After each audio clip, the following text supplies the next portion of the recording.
Hi, if you want to mute camera sound on our Magic 7 Lite, then find and open your camera app. And now while you are in this photo mode, take a look at the upper panel. Here you should see some icons from which you need to choose this last one, which is settings. And now all you have to do is scroll till you could see this option mute.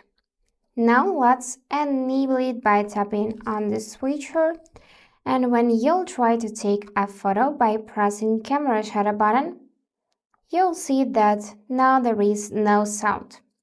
Let's check this option with enabled sound, and that is how it will sound. So that's it for today. If you found this video helpful, please subscribe, like, and comment.